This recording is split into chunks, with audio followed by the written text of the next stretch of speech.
560 LED by Great Video Maker is a mid-size budget LED panel. It can run on batteries or via cable power. It'll run you about 90 bucks on Amazon. It has adjustable brightness and color temperature. Like most panels this size, it has built-in barn doors, but unlike most panels this size, it can be controlled via an app rather than just using the knobs on the back or like a proprietary remote. There's a couple important things to know right up front. Thing number one, if you're using it in battery mode, you have to have batteries in both of the slots on the back of the unit. Otherwise, the circuit doesn't complete and it just won't power on at all. It's not really a problem when it's plugged in with the cables, so there's nothing to worry about there. But if you are planning on taking it on like a mobile production, you have to have batteries in both slots, even if one of the batteries is dead, just for it to power on at all. Thing number two, it uses two LEDs to achieve the color temperature thing. It uses one cooler set of LEDs, one warmer set of LEDs. The two controls are brightness and color temperature. Some LED panels have it so that you can turn up and down the brightness of the cool bulbs and the warm bulbs, and that's how you control your color temperature. With this one, you turn up and down your total brightness and you turn up and down your total color temperature. So the panel actually automatically turns up the warm ones and down the cold ones, or vice versa, when you tell it to change the color temperature. So you never actually get 100% output from both types of bulbs, at least as far as I can tell. It's a little weird because at different levels of brightness, it kind of feels like the color temperature just accidentally automatically changes. It's adjustable from 2300K to 6800K. So if you set it to around 4500K, which is the midpoint, and you turn the brightness all the way up, it feels a little warmer than if the brightness is all the way down. It might just be me, but that's how it seemed to me. Something like that could be kind of a problem if you're shooting for like really exact consistency, or if you have somebody changing the color temperature and brightness who isn't checking for that. But I feel like at this price point, it's probably for somebody who's just really looking for a bright panel that they can take with them somewhere. In terms of brightness, it performs just fine. And at 4500K, it's a pretty pure white light. So if you're looking to use it with gels like I'm using it right now, you're probably going to be fine. Unlike most panels under $100, it's actually made out of aluminum instead of being totally made out of plastic, which is pretty cool. It's hard to find panel LEDs under $100 that are made of metal instead of being made of plastic.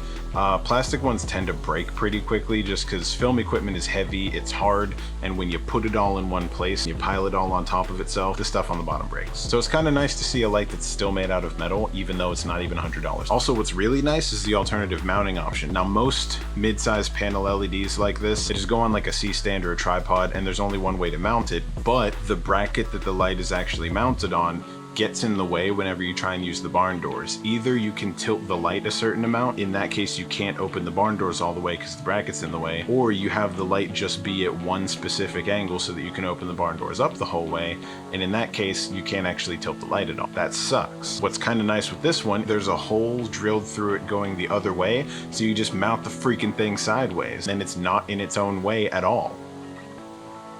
I've seen panel LEDs for several $100s that haven't figured that out. But kudos to GVM on this. There's also a semi-hard shell case, as well as like a weird velvety bag thing that the light comes in. I'm probably not going to use the bag for anything. I might use it for cables, but it's actually kind of slightly too small for the light, so it's sort of a pain to get it on and off of the light. It would end up taking too much time to use on like an active set to unpack and repack every time you're going to move your lights around. The shell case is cool. Most lights that I've used at this price point and with this design come with actually a soft case that has foam in it. I kind of wish that this hard case had foam in it too, but the soft cases have foam in them because the soft case needs it. The hard case doesn't need it because it's a hard case. I'm just picky and I would love to see a hard case with foam in it for a light like this, but for under $100, hard case, pretty good. The app control is really easy too. You just put the app on your phone, connect it to the panel Wi-Fi, you're set. I've tried to use app controlled lights a few times before. I always eventually get it, but it typically takes like 20 minutes for it all to actually work out. It was under 5 minutes to get this to work start to finish, from downloading the app to controlling the lights and totally understanding how that worked. Super easy. Kudos to GVM for that too, because apps are hard. Apps are hard to make. Apps are hard to get right. Connects automatically after a couple of seconds, puts two dials on the screen, one for the brightness, one for the color temperature. You can turn it off, you can turn it on, you can turn it up and down. It couldn't possibly be easier to use. Just note, it doesn't actually move the physical controls like the dials on the back of the unit.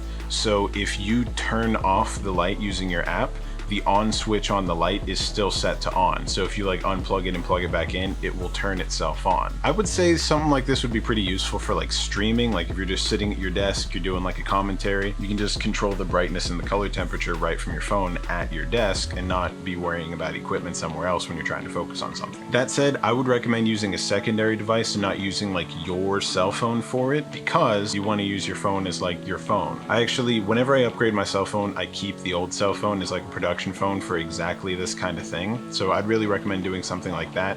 When you upgrade your phone, keep your old phone, use it for stuff like this, or just use it as another camera on set. I put mine in a waterproof case and then I'm not worried about dropping it in the water or something, because worst case scenario, my like real phone doesn't get broken. I do have kind of a minor gripe about this. The app doesn't stop until I force it to. Like if you just close the app, or if you open up like your app screen and you just like start flicking stuff shut, any other app on my phone goes away when I tell it to go away. This one just keeps running. It just keeps perpetually going until I go into my settings and I hit force stop. That kind of sucks. I really want it to stop when I tell it to stop. It's probably something to do with it needing to be that way so that it doesn't accidentally disconnect from the Wi-Fi.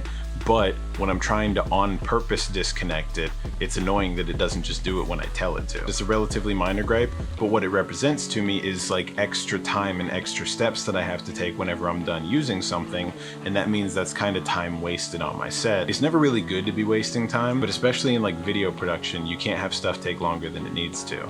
And if you have to do this manually every single time you use it, that's cumulatively kind of like a big waste of time. In any case, it's a neat light. It's really good at its price point. It's got a reasonably good build quality. It feels like it'll kind of last you a while. It's pretty bright, it's portable, relatively few problems. It's nice to see app control in something that's this cheap, and has just the one design feature I really need to see in more panels like this: the ability to mount it sideways. Completely avoid the problem of not being able to use my freaking barn doors. I like panel LEDs a lot. I like how bright they are. I like how versatile they are. They're very portable. I can just take them with me places, but I usually end up using 750 watt huge studio lights because they have a really wide, even coverage. They have like sort of a more natural light range, and they're just a lot brighter, but they're really not portable. They are so in the way all the time. So either I have to completely pack them up and move them totally out of the way every time I'm done using them, which makes them kind of a pain to set up next time, or I have to leave them set up all the time and just take up all the space in my office all the time. And that sucks too, because it means that I have no space in here. So I'm really looking for something that I can keep out of the way, that's still really bright, uses a relatively natural spectrum of light, and has pretty wide even coverage.